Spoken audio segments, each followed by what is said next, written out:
एक दिन में सरकार को 3500 करोड़ का नुकसान हो रहा है, 3500 करोड़ का। और आज 44 दिन हो चुके हैं। अगर आप 44 दिन से 3500 करोड़ को गुणा करोगे तो 1,54,000 करोड़, मतलब 1,54,000 करोड़ का घाटा बर्दाश्त कर चुकी सरकार अब तक। आ गया रोज 3500 करोड़ के हिसाब से सरकार को घाटा होता रहेगा। यानी कि सरकार अपना मन बना के बैठी है कि मैं घाटा बर्दाश्त कर लूंगी। सरकार मन बना के बैठी है कि मैं घाटा बर्दाश्त कर लूंगी। आज सारे देश को सिर्फ अडानी और अंबानी के हाथ में सौंपने का सरकार ने जिम्मा ले लिया। आज रेल के ऊपर देखो तो अडानी लिखा हुआ, समझ रहे हो बात। एयरपोर्ट पे देखो तो अडानी लिखा हुआ। आज कल तक जियो की सिर्फ सिम चल रही थी, अब जियो के अनाज के थैले भरने शुरू हो चुके हैं पंजाब के अंदर। आज यानी कुल मिलाकर के जो आंदोलन अभी चल रहा है, इन्होंने तो आंदोलन की लाज नहीं रखी। आंदोलन के बीच में ही इन्होंने अपने थैले भरने शुरू कर दिए। इन्होंने तो वही काम किया।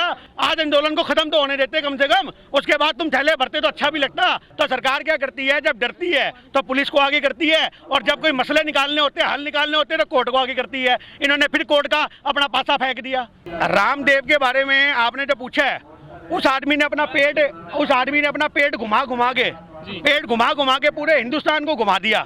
समझ रहे हो बात।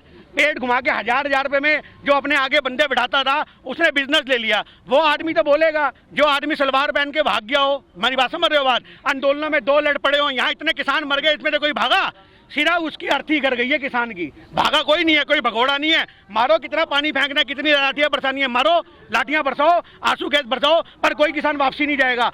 हमें फंडिंग कोई नहीं देता, सिर्फ बाबा जी देते हैं। हमें ही नहीं पता वो कहाँ से आती है फंडिंग, किसी को नहीं पता। ये आंदोलन अगर मैं कहता हूँ 4 साल भी चलता रहेगा, तब भी यहाँ पे अन्न पानी की कमी नहीं होगी। समझ रहे हो बात। ये फंडिंग बाबा जी दे रहे हैं। मोदी जी ट्वीट कर सकते हैं शिखर धवन को कि बेटा तेरी उंगली कैसी है। मोदी जी ट्वीट कर सकते हैं आपके गांगुली साहब को। समझ रहे हो बात। गांगुली का हम भी बहुत बड़ा सम्मान करते हैं, पर वो उसका कर सकते हैं, तूने फॉर्च्यून खाया, तुझे अटैक आया, अब सांस आ रही है, आ रही है बेटा, आ रही है, चल अच्छी बात है, तेरे को सांस आ रही है। तो आज मोदी जी आज विराट कोहली से पूछ सकती है, आज अनुष्का जी को बधाइयां देंगे थोड़े दिन बाद कि तेरे को विराट बेटा हुआ, मुझे बड़ी खुशी हो रही है। इसको दूसरा मोदी बनाइयो, क्रिकेटर मत बनाइयो।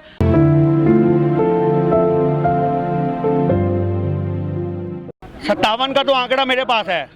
43 दिन में 57 लोगों की अब तक मौत हो चुकी है, यानी कि 57 लोग शहीद हो चुके हैं। जब 43 दिन में 57 लोग शहीद होते हैं तो उसका मतलब है हर 18 घंटे 10 मिनट में एक किसान की मौत हो रही है। यानी कि सरकार नैतिकता भूल चुकी है, सरकार मर्यादा भूल चुकी है। सरकार ये भूल चुकी है कि तुम्हें जिस चीज़ के लिए गद्दी पे बिठाया गया है तुम उसके बिल्कुल अगेंस्ट काम कर रहे हो। सरकार आज नैतिकता की राजनीति नहीं कर रही, क्रूरता की राजनीति कर रही है। नैतिकता और क्रूरता में बहुत फर्क होता है।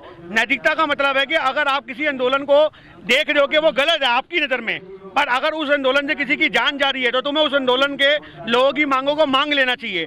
आज सरकार इसको वापसी क्यों नहीं ले रही? आप जानते हैं सरकार क्यों वापसी नहीं ले रही? सरकार इसलिए वापसी नहीं ले रही कि सरकार जानती है कि इस आंदोलन से हमें जितना भी नुकसान हो रहा है, इस आंदोलन के दबने के बाद हम सारा नुकसान पूरा कर लेंगे। आज किसानों का हित होता, अगर किसानों का हित होता तो किसान यहाँ क्यों बैठे होते? अगर आपका किसी में भला हो रहा है तो आप जमीन पे थोड़ी ना बैठोगे, आप अपने घर में बैठोगे भला लेने के लिए। तो सरकार का इसमें कोई भला, जो किसानों को कोई भला नहीं है, भला सिर्फ सरकार का है, तभी वापसी नहीं ले रही। नुकसान खा के भी उस आंदोलन को चलने दे रही है। जी, जो बड़े उद्योगपति हैं अडानी और अंबानी, वो प्रचार कर रहे हैं कि हमारा इस कानून से कोई मतलब नहीं है, हम तो किसानों से ना कोई जमीन लेते हैं ना अनाज लेते हैं, हमको इस आंदोलन में ना घसीटा जाए।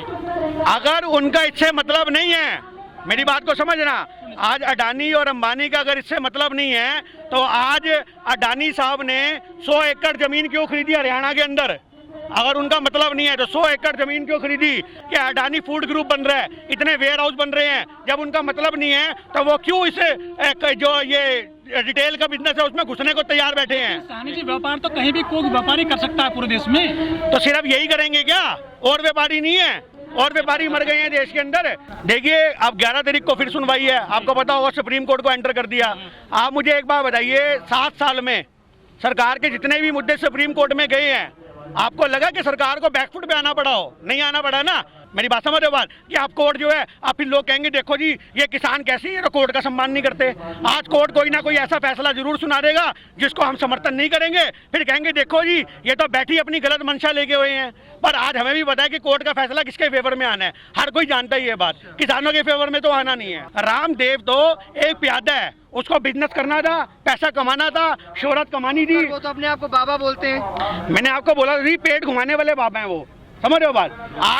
आज हमारे देश में ना सारे बाबा ऐसे हैं जो बुलेट प्रूफ गाड़ियों में घूमते हैं, आज हमारे देश के बाबा बुलेट प्रूफ शीशों के आगे बैठ के अपने भाषण देते थे, आसाराम बापू हो या रामदेव साहब हो। आज बाबा तो कौन होता है? साईं बाबा बाबा थे जो बिल्कुल गली गली फकीर बन के घूमते थे। गुरु नानक देव जी थे, समझ रहे हो बात? बाबा उनको कहते हैं ना, सड़कों पे घूमते हैं, लोगों के भले के काम करते हैं। ये तो अपना बिजनेस कर रहे हैं, ये तो व्यापारी हैं। ये तो भगवा को भी इन्होंने बिल्कुल बिल्कुल चोला पहन के बदनाम कर रखा है। सानी जी, कुछ लोग कह रहे हैं कि आंदोलन में वामपंथी आ गए हैं, खालिस्तानी घुस आए हैं, इनको पैसा कहाँ से आ रहा है? देखो जी, पैसा कहाँ से आ रहा है, आज इस बारे में हम सरकार से क्रॉस क्वेश्चन करते हैं। आज मोदी सरकार का रोज का जो खर्चा है वो करोड़ों रुपए में है, प्रचार का सिर्फ। वो कहाँ से आ रहा है? मोदी जी तो कहते हैं हम तो एक मांगने वाले आदमी हैं, 35 साल तक भीख मांग के गई है, मैं तो गरीब का बेटा हूँ। तो आज इनके पास इतना पैसा कहाँ से आ रहा है? इनको भी तो कोई ना कोई फंडिंग देता है या नहीं देता? देता है ना। वो कौन देता है? बड़े बड़े बिजनेसमैन देते हैं। आज हमें फंडिंग बाबा जी देते हैं, सिर्फ बाबा जी। या तो बिल वापसी करा के घर जाऊंगा या अपनी लाश घर पहुंचाऊंगा। मेरी बात समझ रहे हो? सरकार को इससे फर्क नहीं पड़ता, ना पड़े कोई दिक्कत नहीं है। किसान अपने हक की लड़ाई लड़ेगा। आज अगर एक इंसान अपने हक के लिए खड़ा ना हो सके तो इंसान का इंसान होना बेकार है। आज हमारे में और जानवरों में फर्क क्या रह गया? आज अभी यहाँ पे कुत्ता हो, आप कुत्ते को लट मारो, कुत्ता भाग जाएगा नहीं भाग जाएगा। आज किसान को आप लट मारो, वो नहीं भागेगा। क्यों? क्योंकि वो जानवर नहीं है, वो इंसान है, उसको अपना हक मांगना आता है। और आज अभी तक तो सारे किसानों ने प्यार से, शांतिपूर्ण तरीके से हाथ जोड़ जोड़ के अपनी मांग करी है। पर आज हिंसा कहाँ से हुई, आप बताइए? हिंसा की शुरुआत हुई है सरकार की तरफ से। आज जयपुर पे इन्होंने मिर्ची गोले फेंके, मिर्ची गोले, आंसू गैस भी नहीं, मिर्ची गोले। और आज मैं तो ये कहता हूँ कि जो पुलिस वाले या जो सिपाही सीआरपीएफ के जवान हमारे देश के किसानों पे ये चीजें कर रहे हैं, उनको अमेरिका से कोई सीख लेनी चाहिए। आपने देखा होगा कि अमेरिका में भी संसद पे जो हमला हुआ, वहाँ के जो पुलिस वाले थे, वहाँ के जो फौजी थे, उन्होंने घुटने टेक दिए, अपने नतमस्तक हो गए कि हम अपने देश के लोगों पे गोली नहीं चलाएंगे, उनको लठनी मारेंगे। तो आज कुल मिलाकर के सरकार इस आंदोलन को जान के हिंसात्मक बनाना चाह रही है, किसानों पे लाठियां बरसा करके, आंसू गैस बरसा करके। पर आप किसान का पेशेंस देखो, संयम देखो। इतनी मार खा के अर्थियां घर चली गई, पर किसान ने उसको हिंसात्मक आंदोलन में बदलने नहीं दिया। क्योंकि जिस दिन किसानों की साइड से पहल हुई, सरकार तो मिनट में आंदोलन को कुचल देगी। समझ रहे हो बात? ये कहते हुए कि हमारे देश के अंदर जो किसान हैं, देखो आतंकवादी बन चुके हैं।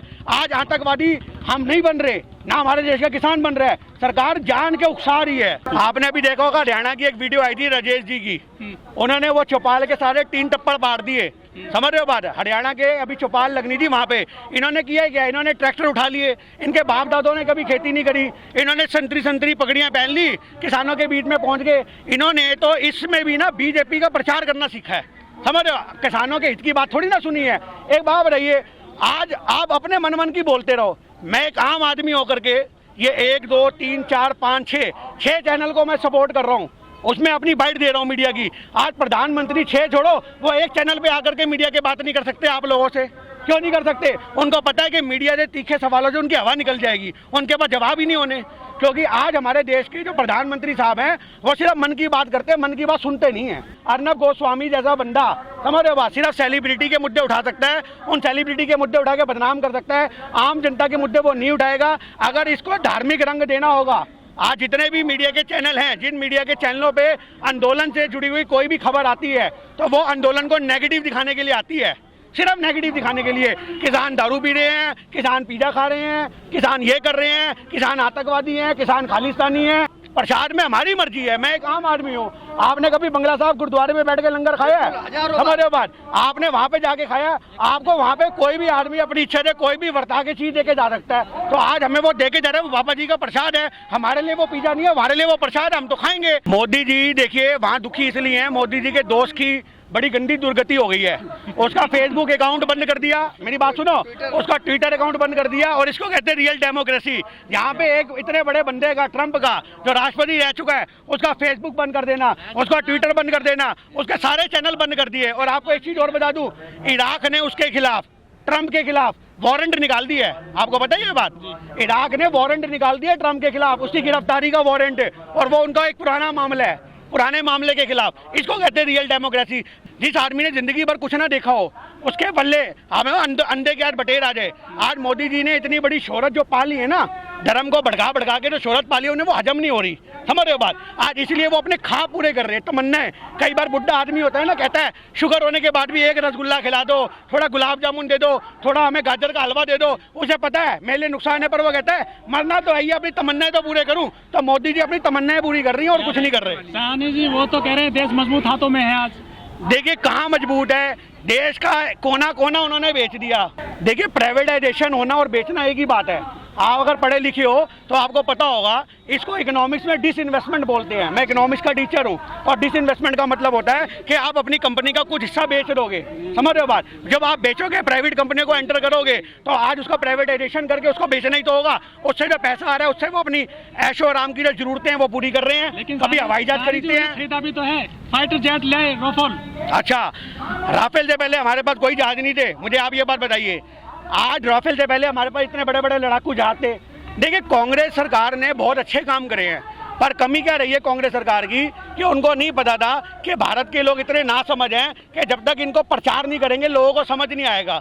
कांग्रेस ने प्रचार नहीं किया क्योंकि उनको लगता था कि प्रचार में इतना लाखों करोड़ रुपए खराब करना क्या बेकार का मुद्दा है। तो मोदी जी ने क्या करा है, मोदी जी क्या करते हैं, अगर किसी एक किसान को, अगर आज मोदी जी एक किसान को कच्चा भी देंगे ना, उसकी भी ऐड लगा देंगे, मैंने इस किसान को कच्चा दिया, वो 10x10 के बोर्ड पे चमक रही होगी, हर रेट पे टंगा होगा। आज आप देखो पेट्रोल पंप पे मोदी जी, समझ रहे हो बात। आप जाओ, हमें देख के गुस्सा आता है जब हम देखते हैं 90 रुपए लीटर पेट्रोल और मोदी जी खड़े मुस्कुरा रहे हैं। हम देखते हैं गैस का सिलेंडर लेके मोदी जी खड़े हैं कहाँ पर, पेट्रोल पंप पे, समझ रहे हो बात। हमने लोगों को फ्री गैस दी और हमें शर्म आती है कि बिना सब्सिडी के 700 रुपए का सिलेंडर हम लोग ले रहे हैं।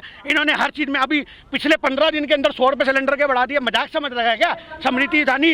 इतना बड़ा सिलेंडर, यानी कि एक सिलेंडर दूसरा सिलेंडर सर पे लेके घूमती थी, समझना आप बात को। एक सिलेंडर दूसरा सिलेंडर सर पे लेके घूमती थी, समझ रहे हो बात। आज कहाँ की वो सिलेंडर, आज वो गायब है। देखिए सन्नी देओल को अगर आज हम राजनीति से हटके देखें तो यहाँ हर आदमी कहेगा सन्नी देओल को सलूट है, मेरी बात समझना, वो बहुत बढ़िया आदमी है।